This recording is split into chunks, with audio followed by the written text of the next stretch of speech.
Exercise 6.2 का question 8 क्या है, find the equation of the tangent drawn from, हमारे पास क्या है, एक पॉइंट गिवन है और इक्वेशन ऑफ सर्कल गिवन है। पहले हम क्या करते हैं, ए निकाल लेते हैं, यानी रेडियस ऑफ अ सर्कल। अगर हम कंपेयर कर लें तो ए क्या आ जाएगा 4x² + y² = a²। तो a² 16 है तो ए क्या आ जाएगा 4।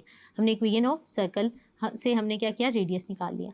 अब हमारे पास क्या होता है कि any tangent to the circle, उसकी इक्वेशन क्या होती है, इसकी जनरल इक्वेशन हम लिख लेते हैं, क्या होती है, y = mx ± a1 + m²। ये फार्मूलाज आपको अच्छी तरह याद होने चाहिए ताकि आप क्वेश्चन इजीली सॉल्व करें। Any tangent to the circle की जो इक्वेशन है वो मैंने लिख दी है। इसके बाद हमारे पास क्या है, अगर हमारे पास टेंजेंट जो है वो पास कर रहा है, पॉइंट गिवन है 0,5, तो टेंजेंट टू द सर्कल जो है वो पासेस थ्रू पॉइंट जो गिवन है वो क्या है 0,5। तो अब मैं यहाँ पे क्या आ गया, x मेरे पास क्या आ जाएगा 0 और y क्या आ जाएगा 5। तो मैं इक्वेशन ऑफ टेंजेंट में पुट कर देती हूँ तो क्या रिजल्ट आ जाएगा, m मैं एज इट इज़ लिखूँगी और a मेरे पास यहाँ पे क्या है 4, 1 + m²। यहाँ से क्या आ जाएगा, स्लोप की वैल्यू निकाल लेते हैं।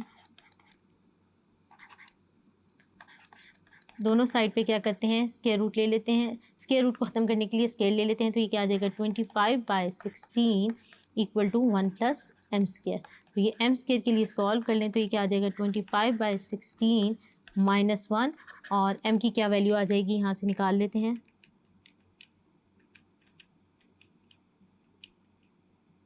तो m जो आ जाएगा वो आ जाएगा ±3/4।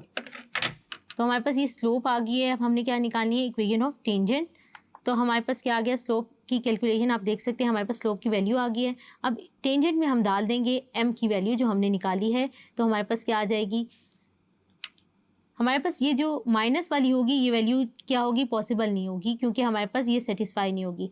Equation of tangent drawn from the equation 1 will भी क्या होगा, ±3/4x, और उसकी इक्वेशन आप देख सकते हैं। जनरल इक्वेशन में हमने क्या किया, m की वैल्यू पुट कर दी है, m 3/4 ले लिया तो हमारे पास ये रिजल्ट आ गया।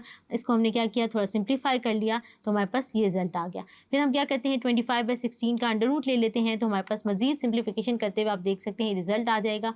और हम क्या करते हैं, 4 से दोनों साइड पे क्या करते हैं, मल्टीप्लाई कर देते हैं, तो ये इक्वेशन आ जाएगी। हमारे पास ये इक्वेशन आ गई, हम इसको लिख लेते हैं। तो हमारे पास जो दो इक्वेशन ऑफ टेंजेंट्स आ गई हैं वो कौन कौन सी हैं, 3x - 4y + 20 = 0, और जो दूसरी इक्वेशन आई है वो क्या है, -3x - 4y